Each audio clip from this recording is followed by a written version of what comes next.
सात रङ एउटै आकृति, हरेक दिन फरक प्रस्तुति। कार्यक्रम इन्द्रेणी।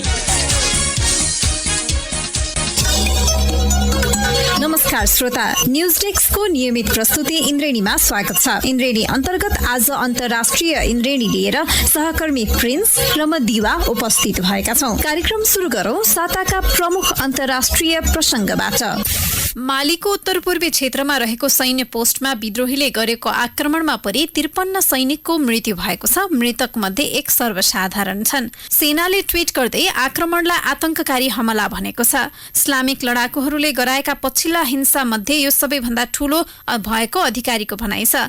नाइजरसँगको सीमामा पर्ने मेनका क्षेत्रको इन्डेलिमानमा रहेको सैनिक कार्यालयमा विद्रोहीले आक्रमण गरेको सरकारका प्रवक्ता याया सान्गारीले जनाएका छन्।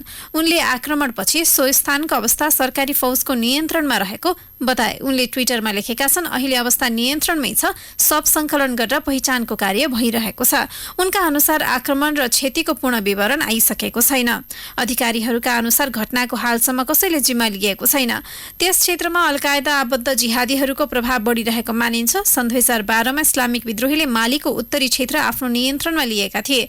त्यस लगत्तै फ्रान्स नेतृत्वको सुरक्षा कारबाहीमा सो भूभाग फिर्ता गरिए पनि शान्ति स्थापित हुन सकेको छैन भने मालीका अन्य स्थान तथा छिमेकी देशमा समेत हिंसा फैलिएको छ। सेप्टेम्बर अन्त्यमा बुर्किना फासोमा विद्रोहीले 2वटा सैनिक क्याम्पमा आक्रमण गरेका थिए। आक्रमणमा 38 सैनिकको मृत्यु भएको थियो। माली, बुर्किना फासो, चाड, नाइजर र मोरिटेनियामा फ्रान्सको सहयोगमा G5 सहेल नामक प्रति आतंकवादी कारबाही सञ्चालन गरिँदै आएको छ।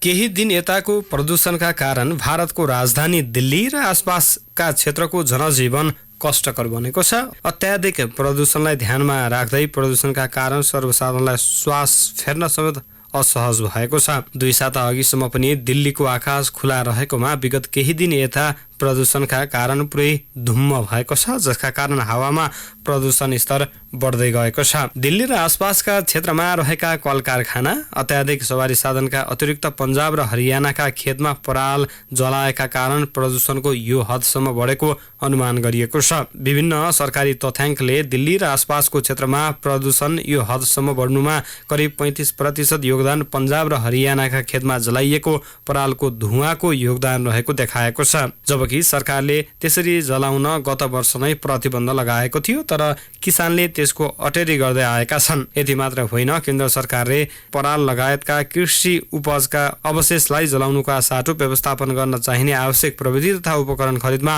50 देखि 80% सम्म अनुदानको व्यवस्था पनि गरेको छ। तर किसानले त्यस्ता उपकरण महँगो पर्ने भन्दै हिउँदे बाली लगाउनु अघि पराल जलाउने गरेका छन्, जसले गर्दा दिल्ली र आसपासको क्षेत्रको वायुको प्रदूषणको स्तर निकै उच्च हुने गरेको छ। विभिन्न निकायले गरेको मापनले विगत केही दिन यता हावाको प्रदूषण स्तर निकै नै जोखिमपूर्ण देखिएको छ। बिहिबार राति दिल्लीको हावाको गुणस्तर मापन गर्ने सूचक एयर क्वालिटी इन्डेक्स 425 पुगेको थियो, जबकि स्वास्थ्य हितका हिसाबले यो इन्डेक्स 100 भन्दा तल हुनुपर्छ। महाभूकम्पका कारण नेपाली आप्रवासीलाई अमेरिकाले प्रदान गर्दै आएको टेम्पररी प्रोटेक्टेड स्टेटस TPS को सुविधा थप गरिएको छ। TPS अध्यागमन सम्बन्धी अस्थायी संरक्षणको व्यवस्था हो। आप्रवासन हेर्ने अमेरिकी संघीय निकाय डिपार्टमेन्ट अफ होमल्यान्ड सेक्युरिटीले शुक्रबार एक विज्ञप्ति जारी गर्दै विभिन्न समस्यामा परेका कारण नेपाल लगायत 6 देशका आप्रवासीका लागि TPS को म्याद थपिएको जनाएको छ। म्याद थप गरिएका देशमा नेपाल लगायत L Salvador, high tea, Nicaragua, Sudan र होन्डुरस छन्।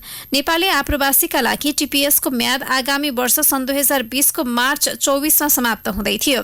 आप्रवासी विषयमा कडा देखिँदै आएको ट्रम्प प्रशासनको यो निर्णयले सन् 2021 को जनवरी 4 सम्म अध्यागमन सम्बन्धी कागजविहीन नेपालीलाई संरक्षित गर्नेछ। होन्डुरसका आप्रवासीको सन् 2020 को जनवरी 5 मा र अन्य देशका आप्रवासीको जनवरी 2 देखि TPS म्याद सकिँदै थियो। सन् 2015 को अप्रिलमा नेपालमा भएको महाभूकम्पलाई मध्यनजर गर्दै तत्कालीन अमेरिकी राष्ट्रपति बाराक ओबामाले अमेरिकी भूमिमा रहेका नेपाली आप्रवासीलाई सोही वर्षको जुन 24 मा पहिलो पटक TPS को सुविधा प्रदान गरेका थिए। ओबामाको कार्यकालमा टीपीएस म्याद पुनः 1.5 वर्ष थपिएको थियो। डोनाल्ड ट्रम्प अमेरिकाको राष्ट्रपतिमा निर्वाचित भएपछि भने टीपीएस सम्बन्धी प्रावधान र म्याद थपको विषय विवादित बन्दै आएको थियो। डिपार्टमेन्ट अफ होमल्यान्ड सेक्युरिटीले गत वर्ष एक विज्ञप्ति जारी गरी अमेरिकी सरकारको प्रतिवेदन अनुसार नेपालको पछिल्लो अवस्थामा सुधार भएकाले देश फर्किने आफ्ना नागरिकलाई उचित व्यवस्थापन गर्न नेपाल सरकार सक्षम रहेको भन्दै टीपीएस खारेज गर्ने निर्णय गरेको बताएको थियो। नेपाल लगायत अन्य आधा दर्जन देशका नागरिकलाई प्रदान गरिएको टीपीएस खारेजी गर्ने निर्णय विरुद्ध परेको रिटमा क्यालिफोर्निया र न्यूयोर्क सर्किट कोर्टको निर्णयपछि टीपीएसको सुविधा लम्बिएको हो। यसपटकको ट्रम्प प्रशासनको म्याद थप गर्ने निर्णय भने अदालतको निर्णय विपक्षी पार्टी एवं अधिकार कर्मीका दबावबाट प्रभावित भएको आकलन गरिएको छ। टीपीएसले अमेरिकामा काम एवं बसोबासको हैसियत नभएका नेपालीलाई कानूनी हैसियत प्रदान गर्छ भने नेपाल गएर अमेरिका फर्कन सक्ने ट्राभल डकुमेन्ट उपलब्ध गराउँछ। त्यसैगरी अध्यागमन सम्बन्धी मुद्दा खेपेर जेल सजाय भएका नेपालीहरूले यो सुविधाका कारण जेलबाट उन्मुक्ति पाएका छन् भने डिपोर्टेसनको सूचीमा परेका नेपालीलाई समेत यसले स्वावधिका लागि संरक्षित गरिरहेको छ। सुरुमा यो सुविधाबाट करिब 14,000 नेपाली लाभान्वित भएको जनाइएको छ। इस्लामिक स्टेट आइएस समूहले आफ्ना प्रमुख नेता अबु बकर अल बगदादीको मृत्यु भएको पुष्टि गरेको छ। अमेरिकी सुरक्षा बलको विशेष कार्यवाहीमा बगदादी मारिएको घोषणा आइतबार अमेरिकी राष्ट्रपति डोनाल्ड ट्रम्पले पहिलो पटक गरेका थिए। त्यसको 5 दिनपछि आइएसले बगदादी मारिएको पुष्टि गरेको हो। आफ्ना प्रमुख नेता मारिएपछि नयाँ नेतृत्वको खोजी समूहमा हुँदै आएको थियो। नयाँ नेताका बारे विभिन्न अड्कलबाजी जारी रहेकै अवस्थामा समूहले बिहिबार अबु इब्राहिम अल कुरैशीलाई आफ्नो नेतृत्व सुम्पिएको आइएसको विज्ञप्तिमा उल्लेख गरिएको छ। अमेरिकी फौजले गत आइतबार गरेको कारबाहीमा सिरियाको इदिलमा बगदादी मारिएका थिए। सन् 2014मा इराक र सिरियाको ठूलो भूभागमाथि आइएस लडाकुले कब्जा गरेपछि अल बगदादी समूहका नेता घोषणा भएका थिए। आइएसले नियुक्त गरेका नयाँ नेताको विस्तृत विवरण र तस्बिर भने सार्वजनिक गरिएको छैन। समूहले आफ्ना नयाँ नेता पश्चिमा विरुद्ध लडाई गरेका एक अनुभवी जिहादी लडाकु भएको दावी गरेको छ। सन् 2011 को अक्टोबरमा अमेरिकाले बगदादीलाई आधिकारिक रूपमा आतंककारी घोषणा गर्दै उनलाई पक्राउ गर्ने व्यक्तिलाई $2.50 करोड पुरस्कार घोषणा गरेको थियो। विश्वमै सर्वाधिक खोजी गरिएका व्यक्तिको सूचीमा रहेका बगदादी सिरियाको इडिलमा रहेको सेनाको कारबाहीमा मारिएका हुन्। अमेरिकी राष्ट्रपति डोनाल्ड ट्रम्पले पनि बगदादी मारिनु अघि गत शनिबार राति आज ठुलै कुरा हुँदैछ भन्दै ट्विट गरेका थिए। उत्तरी सिरियाबाट अमेरिकी सेना फिर्ता भए लगतै इस्लामिक स्टेटको प्रभाव बढ्ने अनुमान भइरहेका बेला त्यसकै संगठनका प्रमुख नेता मारिएको खबर सार्वजनिक भएको थियो। कुनै समय इराक सिरिया समेतको ठुलो भूभागमा कब्जा जमाउन सफल इस्लामिक स्टेटको पछिल्लो समय पराजयको क्रम सुरु भएको बताइन्छ। बेलायतको एसेक्समा गत साता एक लरीभित्र मृत अवस्थामा भेटिएका 39 जना व्यक्ति भियतनामी भएको प्रहरीले जनाएको छ। वाटर ग्लेड औद्योगिक क्षेत्रको पूर्वी सडकमा रहेको लरीमा गत साता 39 जनाका शव भेटिएको थियो। मृतक मध्ये 31 पुरुष र 8 महिला छन्। औद्योगिक क्षेत्रमा चिसो तापक्रम हुने व्यवस्था गरिएको लरीभित्र फेला परेका शव चिनिया नागरिकको भएको बताइएको छ। एसेक्स प्रहरीले आफूहरू केही मृतकका भियतनाम र बेलायत स्थित परिवारका सदस्य तथा भियतनाम सरकारसँग निरन्तर सम्पर्कमा रहेको बताएको छ। केही भियतनामीले आफ्ना नजिकका व्यक्तिहरूको मृत्यु भएको हुन सक्ने बताएको प्रहरीको भनाइ छ। शव भेटिनुभन्दा केही समय अघि 26 वर्षीय एक महिलाले आफ्नो विदेश यात्रा असफल भएको भन्दै परिवारका सदस्यलाई सन्देश पठाएकी थिइन्। मृतकको कारण पत्ता लगाउन परीक्षण भइरहेको प्रहरी अधिकारीको भनाइ छ। टिम स्मिथले सबै मृतकहरू भियतनामी भएको लगभग यकिन भए पनि प्रहरी मृतकको शनाखत गर्ने अवस्थामा नरहेको बताए। लन्डन स्थित भियतनामी दूतावासले दुर्घटनाप्रति दुःख व्यक्त गरेको छ। दूतावासका अनुसार पीडितको परिचय खुल्न तथा दुवै देशका सम्बन्धित निकायले पुष्टि गर्न अझै बाँकी छ। मृतकको शव भियतनाम पुर्याउन सम्बन्धित निकायहरूसँग समन्वय गर्ने तथा परिवारका सदस्यलाई सघाउने दूतावासको भनाइ छ। यसैगरी एक भियतनामी पुरुषले आफ्ना 30 वर्षीय छोराको मृत्यु भएको आफूलाई लागेको बताएका थिए। बेलायत स्थित भियतनामी समुदायका मानिसको एक संगठनले सम्पर्कविहीन 20 जनाको तस्बिर प्रहरीलाई उपलब्ध गराइएको जनाएको छ। लरीको कन्टेनरभित्र रेफ्रिजरेटरको जस्तो चिसो हुने भएकाले तापक्रम 25 डिग्री सेल्सियससम्म झर्न सक्छ। प्रारम्भिक विवरणहरूमा लरी बुल्गेरियाबाट आएको बताइए पनि सरकारले सन् 2017मा दर्ता भएता नफर्किएको जनाएको छ। शवहरू फेला परेपछि उत्तर आयरल्यान्डका लरी चालक मोरिस रबिन्सनलाई पक्राउ गरिएको छ। बेलायती प्रधानमन्त्रीको कार्यालयले युरोपेली सङ्घ यूबाट मुलुकको बहिर्गमन ब्रेक्जिट सम्झौता कार्यान्वयनमा प्रतिबद्ध रहेको जनाएको छ। अमेरिकी राष्ट्रपति डोनाल्ड ट्रम्पले ब्रेक्जिटकै गतिरोधका कारण बेलायत र अमेरिका बीच हुन लागेको व्यापार सम्झौता लगभग असम्भव रहेको चेतावनी दिएसँगै यो भनाइ सार्वजनिक भएको हो। यो व्यापार सम्झौता अब होला भन्ने लाग्दैन, हामी बेलायतसँग व्यापार सम्झौता गर्न सक्दैनौँ, बेलायती मतदातालाई प्रभावित तुल्याउने गरी एक अन्तर्वार्तामा ट्रम्पले भनेका छन्। ब्रेक्जिटमा संसदभित्र सहमति नजुटेपछि बेलायतमा आगामी डिसेम्बर 12मा संसदका लागि मध्यावधि चुनाव हुँदैछ। युरोपेली संघबाट बेलायतको बहिर्गमन हुनासाथ दुवै देशबीच व्यापार सम्झौता गर्न आफू तयार रहेको गत सेप्टेम्बरमा ट्रम्पले बताएका थिए। तर उनको पछिल्ला अभिव्यक्तिले अन्यल बढाएको छ। उनले बेलायती मुख्य विपक्षी नेता जेरेमी कोर्बिनमाथि निरन्तर आक्रमण गर्दै आएका छन्। राष्ट्रपति ट्रम्पले सन् 2016 को जनमतसंग्रहमा मुख्य भूमिका निर्वाह गरेका नाइजेल फाराजसँग एकता गर्न पनि प्रधानमन्त्री जोन्सनलाई सुझाव दिएका छन्। अमेरिकी राष्ट्रपति ट्रम्पको अन्तर्वार्ता प्रसारण भए लगतै बेलायती संसदमा मुख्य विपक्षी दलका नेता कोर्बिनले ट्विट गर्दै बोरिस जोन्सनलाई जिताउन ट्रम्पले बेलायतको चुनावमा हस्तक्षेप गरेको आरोप समेत लगाएका छन्। प्रत्येक वर्ष गम्भीर प्रकृतिको मानसिक स्वास्थ्य समस्या देखिएका करिब 10 लाख अस्ट्रेलियाली उपचारै नगराउने गरेको अनुसन्धानले देखाएको छ। यी मानसिक स्वास्थ्यका बिरामी उपचार नगराई बस्ने गरेको रहस्य पनि अनुसन्धानबाट पत्ता लागेको अधिकारी बताउँछन्। प्रोडक्टिभिटी कमिसनको अनुसन्धानबाट मानसिक स्वास्थ्य सम्बन्धी समस्या देखिए पनि वर्षे नै ठूलो संख्याका अस्ट्रेलियालीले उपचार नै नगराएको खुलेको हो। अनुसन्धान अधिकारीका अनुसार अस्ट्रेलियामा अहिले पनि करिब 40 लाख मानिस मानसिक स्वास्थ्य समस्याबाट पीडित छन्। उनीहरू कतिपयमा गम्भीर प्रकृतिको मानसिक रोग छ भने केहीमा डिप्रेसन, मानसिक त्रास, चिन्ता लगायतका समस्याबाट पीडित छन्। यी बिरामी मध्ये करिब 30 लाख नागरिक स्वास्थ्य उपचारका लागि पहुँचमा रहने गरेका छन्। उनीहरूलाई उपचारको पहुँच हुने गरेको बताइएको छ। अस्ट्रेलियामा मानसिक स्वास्थ्यको उपचार खर्चमा पनि भारी मात्रामा वृद्धि भइरहेको छ। न्यून स्वास्थ्य बजेटका कारण उपचारको पहुँचसम्म मानिस पुग्न नसकेको सो अनुसन्धानबाट पत्ता लागेको छ।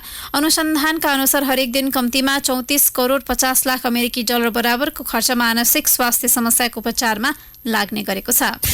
इराकी राष्ट्रपति बरहाम सालेहले मुलुकमा महिना यता सरकार विरोधी हिंसात्मक प्रदर्शन जारी रहेको भन्दै मध्यावधि चुनाव गर्न प्रतिबद्ध रहेको बताएका छन्। तर प्रदर्शनकारीले चुनावले मात्र समस्याको समाधान नहुने बताउँदै आएका छन्। टेलिभिजनमा बिहिबार प्रसारित एक सन्देशमा साहेलले प्रधानमन्त्री अब्देल महादी राजीनामा गर्न तयार रहेको बताएका थिए। उनले प्रधानमन्त्री पदका लागि अर्को कुनै व्यक्ति तत्काल तयार नरहेको पनि बताएका छन्। राष्ट्रपतिको सन्देशका बारेमा बगदादको सडकमा भेटिएका 49 वर्षीय हेदर काजिमले भनेका छन्, अब्देल महादीको राजीनामाले मात्र समस्याको समाधान गर्दैन, समस्या त सत्तारूढ दलभित्रै छ, प्रधानमन्त्री माहिदीसँग होइन। इराकी नेताले ठूला प्रदर्शनलाई जारी राख्ने घोषणा गरेका छन्। गत अक्टोबर 1 मा बेरोजगार र भ्रष्टाचारको विरोधमा सुरु भएको प्रदर्शन हाल सरकारको विरोधमा केन्द्रित भएको छ। राष्ट्रपति साहेलले पछिल्लो समय प्रधानमन्त्री र अन्य दलसँग गम्भीर विचार विमर्श जारी राखेका छन्। प्रदर्शनका बारेमा छलफल गर्न संसदको बैठक समेत डाकिएको छ। प्रधानमन्त्री माहिदीले टेलिभिजनबाट संसदका कार्यवाही प्रत्यक्ष प्रसारण गरिए आफू संसदको रोस्टरमा उभिएर सांसदले राखेका प्रश्नको जवाब दिन तयार रहेको बताउँदै आएका छन्। व्यापारिक सहर साङ्घाईमा आउँदो मंगलबारदेखि सुरु हुने दोस्रो अन्तर्राष्ट्रिय आयात एक्सपोमा अमेरिकाले भाग नलिने भएपछि चीनले उसको सहभागिता भए राम्रो हुने, नभए खासै फरक नपर्ने टिप्पणी गरेको छ। शुक्रबार बेइजिङमा आयोजित पत्रकार सम्मेलनमा चीनिया परराष्ट्र प्रवक्ता कङ श्वाङले भने उनीहरू एक्सपोमा आए भने चीनले हार्दिक स्वागत गर्छ, आएनन् भने खासै ठूलो क्षति हुने छैन। चीन र अमेरिका बीच लामो समयदेखिको व्यापारिक द्वन्द्वले किनारा पाउन नसकिरहेका बेला आयात एक्सपोमा अमेरिकाको सहभागिताबारे केही पत्रकारले जिज्ञासा राखेका थिए। एक्सपोमा अमेरिकाले कुनै पनि उच्चस्तरीय प्रतिनिधि नपठाउने बुझिएको छ।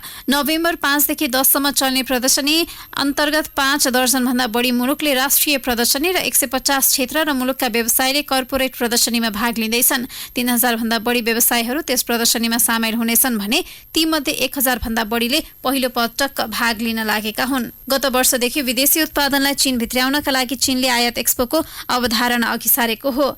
यस दोस्रो एक्सपोमा सहभागिता संख्या अघिल्लो भन्दा बढी छ। चिनिया वाणिज्य सहायक मन्त्री एवं एक्सपो आयोजक कमिटिका उपनिर्देशक रन होङपिङका अनुसार दोस्रो अन्तर्राष्ट्रिय एक्सपोमा भाग लिने अमेरिकी व्यवसायीहरूको संख्या सबैभन्दा धेरै छ।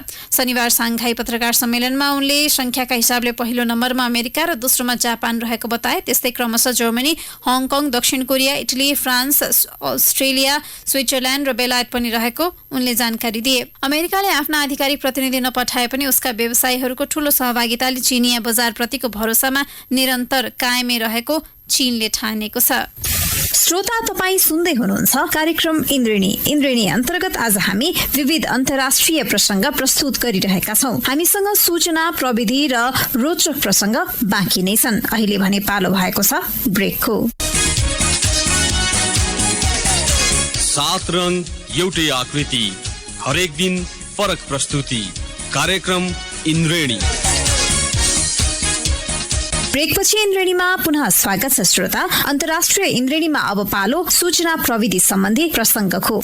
हामी अझै पनि डेबिट कार्ड, क्रेडिट कार्ड आदिबाट पैसा भुक्तानी गर्ने विधि सिक्दैछौँ भने स्मार्टफोन र डिजिटल वालेट आउने कल्पना गर्दैछौँ। तर चीनमा भने अनुहार पहिचान गरेर सामान खरिद गर्ने चलन बढिरहेको छ। चीनको ई कमर्स कम्पनी अलिबाबाको सहयोगी कम्पनी अलिपे यसमा अग्रणी छ। चीनका करिब 100 शहरमा अलिपेले फेसियल रिकग्निसन प्रविधि प्रयोग गरिरहेको छ। टेनसेट पनि यसमा अगाडि छ। मानिसहरू पसलमा भएको क्यामेरा अघिल्तिर उभिन्छन् र पेमेन्ट गर्छन्। यसका लागि उनीहरूले आफ्नो अनुहारलाई बैंक एकाउन्ट वा डिजिटल पेमेन्ट सिस्टमसँग लिङ्क गराउनु पर्छ। चीनमा करिब 1 वर्ष पहिले यस प्रकारको सेवा प्रारम्भ भएको थियो। गत वर्षको ग्लोबल इनोभेसन इन्डेक्समा नेपाल 108औं स्थानमा थियो। सन् 2019मा आएर 1 स्थान तल झर्यो। छिमेकी चीन र भारत क्रमशः 14औं र 52औं स्थानमा परेका छन्।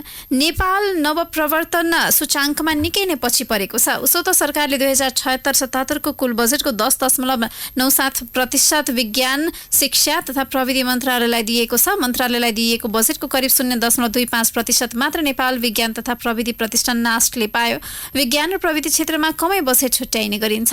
सरकारले यस क्षेत्रमा धेरै अपेक्षा लिने तर बजेट न्यून दिँदा सोचे अनुसारको काम हुन नसकेको नास्टका उपकुलपति सुनिल बाबु श्रेष्ठ बताउनुहुन्छ। नास्टले यिनै विषय लगायत विभिन्न 18वटा क्षेत्रसँग सम्बन्धित समृद्धिका लागि नवप्रवर्तन नाराका साथ गत साता राजधानीमा पहिलो अन्तर्राष्ट्रिय युवा वैज्ञानिक सम्मेलन समेत सम्पन्न गर्यो। नेपालमा पहिलो पटक आयोजित यस सम्मेलनले सुविधा सम्पन्न केन्द्रीय प्रयोगशाला निर्माण गर्नुपर्ने संकल्पसहित 12 बुँदे घोषणापत्र जारी गर्यो। सम्मेलनको विज्ञान, प्रविधि तथा नवप्रवर्तनको क्षेत्रमा विशिष्टीकृत अनुसन्धान केन्द्रहरू निर्माण गर्न पहल गर्नेसम्मको निर्णय भएको छ। यसमा जलवायु परिवर्तन अध्ययन गर्ने जडीबुटी अनुसन्धान केन्द्र, रसायन, भौतिकशास्त्र लगायत विज्ञानका अन्य विषयगत क्षेत्रका अनुसन्धान केन्द्रहरू निर्माण गर्ने आवश्यकता औल्याइएको छ। सम्मेलनले केन्द्रीय मानक प्रयोगशालाका आवश्यकता समेत औल्याएको छ। विभिन्न प्रयोगशालाहरूमा गरिएको अनुसन्धानको पुनः परीक्षण मानक प्रयोगशाला रेफरेन्स ल्याबका रूपमा प्रयोग गर्न सकिन्छ। प्रयोगशाला निर्माणका लागि सरकारलाई आग्रह गर्ने बताइएको छ। डिजिटल भुक्तानी सेवा प्रदायक खल्तीको एन्ड्रोइड एप डाउनलोड गर्नेहरूको संख्या 5 लाख नागेको छ। नेपाली युवा उद्यमीहरूको समूहले सन् 2017मा स्थापना गरेको खल्ती डिजिटल भुक्तानी सेवा प्रदान गर्ने स्टार्टअप कम्पनी हो। बजारमा आएको 2 वर्ष र केही महिनाको छोटो अवधिमै खल्तीले यो कोसेढुङ्गा पार गरेको हो। सन् 2017 जनवरी 26मा नेपाली बजारमा आएको खल्ती एप उदयमान तथा रुचाइएको पेमेन्ट गेटवे हो। खल्तीको मोबाइल एप तथा वेबसाइट प्रयोग गरी मोबाइल रिचार्ज, बिजुली र पानीको बिल भुक्तानी, इन्टरनेट तथा डिटिएचको बिल भुक्तानी, बिमा शुल्क भुक्तानी, film ticketing, plane ticketing, events ticketing, hotel room booking आदि गर्ने ई कमर्स मार्फत किनिएको सामानको भुक्तानी, दैनिक पत्रिकाहरूको ग्राहक शुल्क तिर्ने जस्ता थुप्रै सेवा उपभोग गर्न सकिन्छ। गुगल म्यापले आफ्नो iOS एपमा नयाँ फिचर सार्वजनिक गर्ने भएको छ। केही समयमै आइफोनमा गुगल म्याप प्रयोग गर्नेले सडकमा आफ्नो भएको दुर्घटनाको रिपोर्ट गर्न सक्छन्। यसका साथै प्रयोगकर्ताले आफू अगाडि भएको स्पिड ब्रेकरको बारेमा थाहा पाउन सक्नेछन्। गुगलले ब्लग पोस्ट मार्फत iOS एपमा आउन लागेको नयाँ फिचरबारे सार्वजनिक गरेको हो। सडकमा भइरहेको निर्माणको अवस्था, बन्द भएको लेन, सडकमा बिग्रिएको सवारी वा कुनै वस्तुको विषयमा पनि जानकारी दिन सक्ने फिचर आउन लागेको गुगलले जनाएको छ। यो iOS एपमा मात्रै नभएर सबै प्लेटफर्ममा चाँडै उपलब्ध हुनेछ। फेसबुकले छिट्टै नै टिभी स्ट्रिमिङ डिभाइस ल्याउने भएको छ। प्रयोगकर्ताले सो डिभाइसलाई टिभीमा जोडेपछि अनलाइन कन्टेन्ट प्रयोग गर्न सक्नेछन्। So device Amazon fire stick जस्तै हुनेछ। यसमा माइक्रोफोन, स्पिकर तथा एउटा क्यामेरा हुनेछ। यसबाट भिडियोका साथै अगमेन्टेड रियालिटीको अनुभव गर्न सकिनेछ। सो डिभाइस एन्ड्रोइडको कस्टमाइज्ड भर्सनमा आधारित रहने बताइएको छ। फेसबुकले कन्टेन्टका लागि नेटफ्लिक्स, HBO जस्ता कम्पनीसँग सम्पर्क गरिरहेको छ। यसको सबैभन्दा सानो डिभाइसको अन्तर्राष्ट्रिय बजार मूल्य $179 हुनेछ भने पोर्टल प्लस डिभाइसको अन्तर्राष्ट्रिय बजार मूल्य $379 हुनेछ। गुगलले 2 साता अघि ल्याएको पिक्सेल सिरिजको नयाँ स्मार्टफोन पिक्सेल 4 मा एउटा नयाँ फिचरले चर्चा पाइरहेको छ। अहिले महँगो शुल्कका सबै स्मार्टफोनले अनलक प्रयोजनका लागि फेसियल रिकग्निसन प्रयोग गरिरहेका छन्। यसले प्रयोगकर्तालाई औँला बिना पनि आफ्नो फोन खोल्ने सुविधा दिएको छ। तर पिक्सेल फोनको फेसियल रिकग्निसन भने एकदम अघि बढेको छ। सार्वजनिक समाचारका अनुसार प्रयोगकर्ताले आँखा बन्द गरेर स्क्रिनतर्फ अनुहार देखाए पनि फोन अनलक हुन्छ। प्रविधिका हिसाबले यो निकै उत्कृष्ट भए पनि प्रयोगकर्ताले आँखा बन्द गरेको अवस्थामा फोन खुल्ने भए पनि निदाएको अवस्थामा अरूले फोन प्रयोग गर्ने सम्भावना प्रति केही चिन्ता छ। यद्यपि स्मार्टफोनमा फेसियल रिकग्निसन प्रविधि आफैमा कति उत्तम हो भन्ने बहस पनि जारी छ। गुगलले आफ्नो पिक्सेल सिरिजको नयाँ फ्ल्यागशिप स्मार्टफोन आगामी अक्टोबरमा लन्च गर्ने भएको छ। रिपोर्ट अनुसार गुगलले पिक्सेल 4 तथा पिक्सेल 4 XL गरी 2 भेरिएन्टमा स्मार्टफोन उपलब्ध गराउनेछ। हालै सार्वजनिक भएको यसको तस्बिरका आधारमा यो गुगलका लागि महत्त्वपूर्ण डिभाइस हुने अनुमान गरिएको छ। यसको पछिल्लो भागमा 16 MPA को क्यामेरा हुनेछ, जसमा एक टेलिफोटो लेन्स तथा अर्को वाइड एंगल लेन्स रहनेछ। यसमा 128 GB इन्टरनल स्टोरेज हुनेछ। त्यसैगरी 6 GB र्यामका साथ यसमा राम्रो पर्फर्मेन्सका लागि स्न्यापड्र्यागन 865 प्रोसेसर जडान गरिएको छ। सार्वजनिक भएको 7 महिनापछि स्यामसङको पछिल्लो फ्ल्यागशिप फोन स्यामसङ ग्यालेक्सी S10 को फिङ्गरप्रिन्टमा समस्या देखिएको छ। एकजना बेलायती प्रयोगकर्ताले फिङ्गरप्रिन्ट जसको औँलाले पनि खुल्ने समस्या पत्ता लगाएको हो। स्यामसङको यो समस्यालाई बुझेको भन्दै चाँडै नै यो समस्या समाधान गर्न प्रति प्याच अपडेट दिने घोषणा गरेको छ। स्यामसङले गत मार्चमा फोन सार्वजनिक गर्दा आफूले प्रयोग गरेको फिङ्गरप्रिन्टलाई एकदमै राम्रो दाबी गरेको थियो। S10 मा स्क्रिन प्रोटेक्टर सहयोग गरे पनि औँलाले पनि फोन खुल्ने समस्या देखिएको थियो। लगभग सबै फोनमा यो समस्या देखिएको समाचार आइरहेका छन्। ओप्पोले आफ्नो लोकप्रिय ए सिरिज अन्तर्गत जेन जी पुस्ताका लागि विशेष लक्षित नयाँ स्मार्टफोनहरू सार्वजनिक गरेको छ। सार्वजनिक भएका A9 2020 तथा A5 2020 दुवै मध्यम वर्गीय स्मार्टफोन बजार लक्षित उत्पादन हुन्। तथापि अत्याधुनिक सुविधा तथा फिचर सम्मिलित यी दुवै फोनमा उत्कृष्ट फोटोग्राफी क्षमता, सुन्दर डिजाइन तथा लामो समय टिक्ने ब्याट्री उपलब्ध गराइएको छ। फोटोग्राफीका लागि उत्कृष्ट क्यामेरा, बोक्दा प्रिमियर अनुभव दिन आकर्षक डिजाइन र निरन्तर लामो समयसम्म बिना कुनै समस्या चलाउन सक्ने ब्याट्री क्षमता सहितका यी दुई फोन बहुसंख्यक उपभोक्तालाई एकसाथ समेट्ने सोचका साथ तयार पारिएको बताइएको छ। हवस् श्रोता, आजको इन्द्रेणी यही सकिन्छ। भोलि फेरि फरक प्रसङ्ग सहितको इन्द्रेणी लिएर उपस्थित हुने नै छौँ। तबसम्मका लागि न्युज डेस्कका सम्पूर्ण सहकर्मी सहित प्रिन्स र म दिवा बिदा हुन्छौँ। नमस्कार। सूचना र मनोरञ्जनको सम्वाहक रेडियो राष्ट्रको रेडियो कान्तिपुर।